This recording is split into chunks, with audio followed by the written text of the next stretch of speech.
chers internautes et abonnés à cette chaîne de méditation et de prière matinale. Le Seigneur nous accorde à nous la grâce d'être debout ce matin. Et nous voulons ouvrir cette journée au travers de cette méditation. Ma prière en ce moment, c'est que tu sois véritablement connecté à la source de grâce, à la source de vie qu'est la parole. Prions le Seigneur. Père, tu es fidèle et tu es bon. Et ce matin encore, tu veux nous illuminer de ta parole. Nous donnons toute la gloire, Père éternel, parce que cette parole peut naître en nous, façonne notre caractère, change nos habitudes, et donne, Père éternel, de te servir avec beaucoup plus de joie. Merci Seigneur de parler au nom de Jésus. Amen. Nous allons lire ce matin dans Colossiens chapitre 3, le verset 17. Et dans la version 8 secondes, il est écrit ceci. Et quoi que vous fassiez, en parole ou en œuvre, faites tout au nom du Seigneur Jésus, en rendant par lui des actions de grâce à Dieu le Père. Amen. Bien-aimés, ce verset est tiré de la suite du texte, où Jésus particulièrement encourage les disciples, au verset 1 au verset 2, à s'affectionner aux choses d'en haut, parce que désormais, le royaume des cieux est réservé pour tous ceux-là qui appartiennent à Jésus. Il y a une chose importante que je voudrais rappeler. Par Jésus-Christ, Dieu a fait de nous ses enfants. Et c'est une chose qu'il ne faut jamais oublier. Quelles que puissent être les circonstances que nous traversons, aussi difficiles soient-elles, souvenons-nous que Dieu nous a fait triompher en Christ.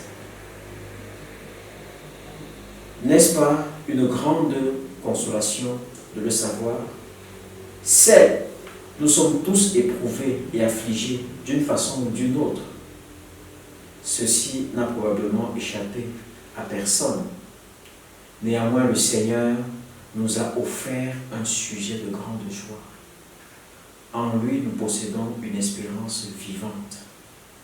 Nous savons qu'un jour, nous serons avec lui pour toujours.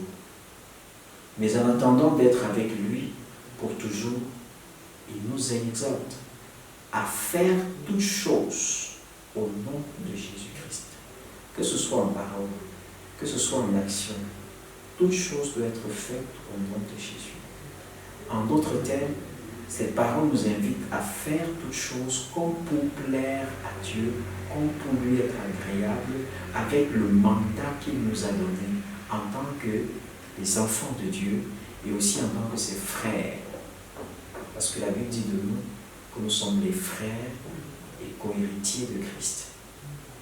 Bien-aimés, il est question aussi pour nous de rendre à Dieu en permanence des actions de grâce pour que Dieu soit glorifié dans notre vie de chaque jour. Il n'est pas question, bien-aimé, de faire de ta vie ce que tu veux et de faire les choses par ta propre intelligence, mais de faire les choses selon les instructions de Dieu. Et quoi que vous fassiez, faites-le au nom de Jésus-Christ. Que ce soit en parole. Est-ce que les paroles qui sortent de ta bouche sont des paroles qui honorent le Seigneur? Est-ce que Jésus à ta place prononcerait ces paroles? Est-ce que les actes que tu poses chaque jour sont des actes qui honorent le Seigneur? On a vu des gens qui ont escroqué leurs frères. On a vu des gens qui ont poignardé les autres dans le dos. On a vu des gens qui ont fait des choses abominables. Mais Dieu veut que chaque chose qui va sortir de ta bouche, chaque chose que tu vas faire, soit comme pour le Seigneur. Bien-aimé, je t'invite à réfléchir à 2 fois avant de parler et avant de poser les actes que tu poses. Parce que ces actes pourront devenir une source de jugement pour toi demain. Rends grâce à Dieu pour ce qu'il fait pour toi et pour le salut qu'il t'a accordé. Que cette parole te bénisse abondamment. Amen. Passez une excellente journée dans la grâce de notre Dieu.